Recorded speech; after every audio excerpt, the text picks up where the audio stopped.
good day sa ating lahat mga kaibigan. Andito na naman tayo sa ating channel na Mercado Official po.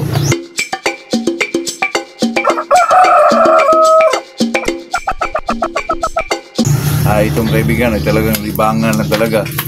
Bago tayo mag-umpisa ay shoutout muna tayo kay Brider Der, Balamban, Cebu, Roger Pangalo, Bicol Albay, Giovanni Kumita, Arvin Lumayag, Marikina, Dicky Delgado, Diplahan, Sambuanga, Sibugay, Antonio Morino, Morino Family. Itong pag-usapan natin mga kaibigan ay napaka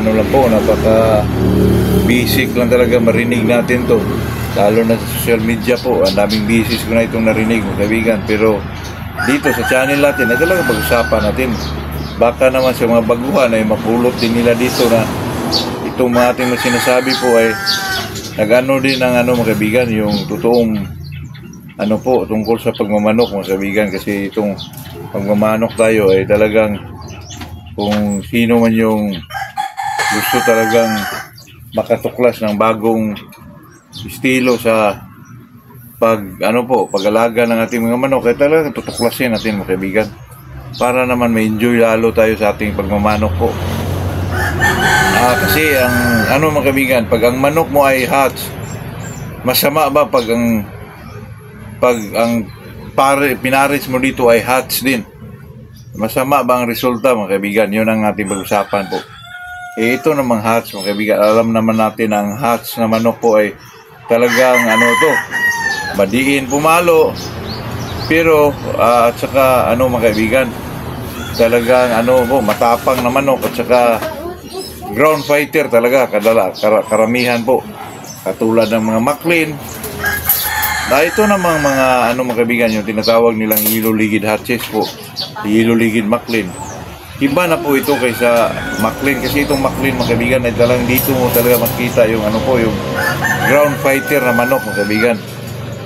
Pero ang naman mga kaibigan, ito namang mga hatches po, sa pagkakaalam natin mga kaibigan ay maganda talaga ito i-cross sa mga light falls, katulad ng mga limon, mga sweeters, o man yung mga light mga kaibigan, roundhead.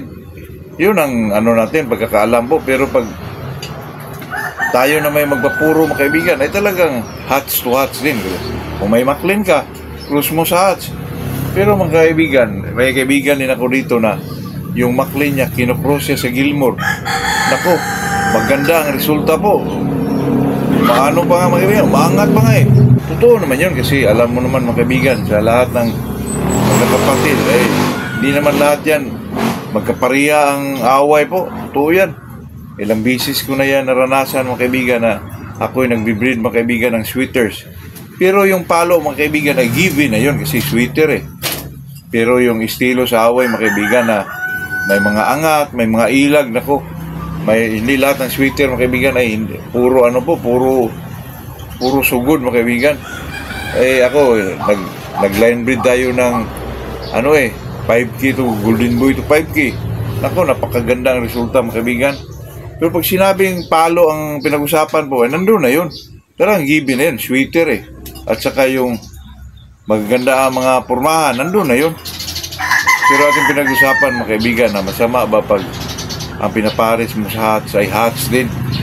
Depende na yun mga kaibigan, kasi yung kapitbahay naman dito, mayroon siyang Gilmore, pinares niya sa Maclean. Naku, napakaganda ng mga pormahan mga kaibigan. Talaga makita mong matibay ang manok po.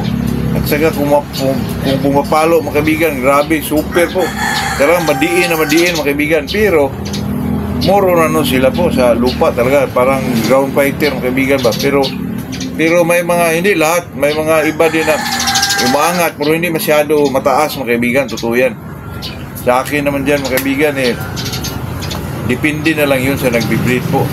Pero sa pagkakalam ko mga kaibigan, itong hatches talaga, maganda talaga ito i-cross sa mga po, yung tinatawag nilang mga light fowls mga kaibigan, katulad ng roundhead, limon, sweeters. Talagang dun sila nababagay mga kaibigan, kasi ito kasing hatch mga kaibigan ay talagang maano sila sa yung tinatawag nilang basaan mga kaibigan. Talagang matibay ang mga manok na hatches mga kaibigan, kaya maganda sila pang cross ng mga light fowls, katulad ng mga roundhead, sweeters, yun talaga sila nababagay mga kaibigan. Pero pag ginamitan mo naman sila ng hatch o pinaparisan, minimate mo naman sila sa hatch, okay naman yun. Lalo na pag pinapapuro mo ng isang manok para magpuro talaga sila, okay naman yun mga kaibigan.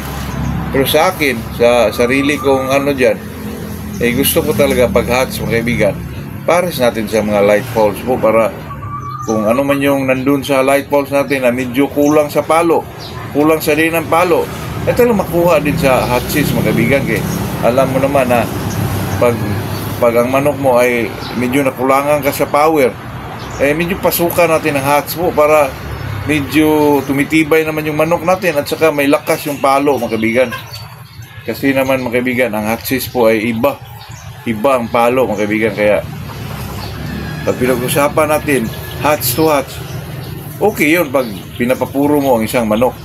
Pero nababagay talaga ang hatch po sa medyo light na manok mga kaibigan, lalo na pag medyo nakulangan ka sa diin ng palo ang iyong manok, hindi pasukan mo ng hatch po.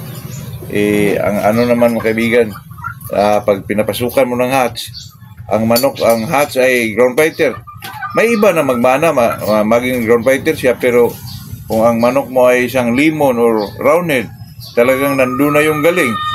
Lalo na pag babae ang roundhead mo o limon, ay talagang mag 50-50 yung dugo nila mga kaibigan. Kaya mamana, both sides po ay mamana ng isang offspring mga kaibigan. Doon kayo magbase sa offspring at saka kung ano mo yung nakuha mo doon na medyo magaling, yun ang gamitin mong pangtapat na naman sa next breeding mo po. Alam nyo naman mga kaibigan, itong pagmamano parang timpla-timpla lang po. Pag medyo nakulangan sa tamis, lagyan mo ng tamis ng kunti. Pag medyo na kulang sa alat, lagyan mo ng alat. Yung mga ganong klaseng bagay lang ba mga kaibigan, na tayo lang ho ang nagtimpla-timpla. Pero pag medyo hindi ka marunong tumingin sa mga ganyan mga kaibigan, hirapan tayo dyan. Kasi ito naman pagmamanok mga kaibigan ay talagang ano po, talagang pinag-aralan din at saka obserbahan din mga kaibigan. Ang pinaka-the-best yan mga kaibigan ay obserbasyon po. Kasi pag nakulangan ka sa obserbasyon, lalo na sa pagtimpla-timpla during breeding mga kaibigan, ako medyo ano po, medyo hindi ho maganda ang resulta ng mga breeding natin mga kaibigan. Kaya sa atin, kahit mga medyo mumurahin lang itong manok natin, basta marunong kang sa meeting mga kaibigan, ay talagang magpalabas ka rin ng mga magagaling na manok po. Yan lang naman talaga mga kaibigan. Wala namang dito, expert o master talaga. Meron, lalo na pag may pira ka. Kasi bili ka lang ng magagaling na manok, i-breed mo, napakadali lang po. Pero may mga tao talaga mga kaibigan na gifted po about meeting, breeding. Kasi magpalabas talaga ng magagandang manok, magagaling na manok. Pero sa atin mga kaibigan, sa akin po ay talagang ang key dyan mga kaibigan ay talagang yung mag-obserba lang talaga mga kaibigan. Observation is the key. Yun talaga mga kaibigan. Lalo na itong sa selection po. Napakaganda mga kaibigan pag talagang sharp ka po sa observation, pag-obserba sa isang manok mga kaibigan. Lalo na pag ikaw ay pupili ng isang broodcock o broodhen man. Nako, napaka-mitopoloso yung natin dyan, na pag ikaw ay magpili ng isang broodcock, yung piliin mo mga kaibigan, yung talagang maganda ang pormahan para paglabas din sa mga offspring ay talagang matitibay din. At saka piliin mo yung may mga palo talaga, kasi makukuha yun sa isang offspring. Yung palo talaga mga kaibigan ay wala na tayong pag-ibatihan dyan, kasi sa sabong naman ang ating tinitingnan dyan ay yung mga palo lang talaga ng isang manok.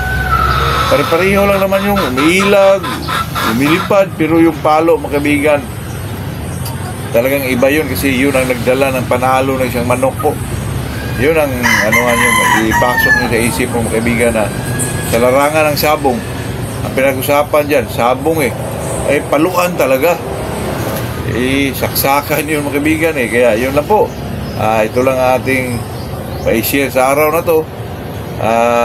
Paalala lang mga kaibigan na mamaya siguro o bukas na lang siguro babasahin natin yung kung sino may yung mga nakasali sa ating parapol mga kaibigan.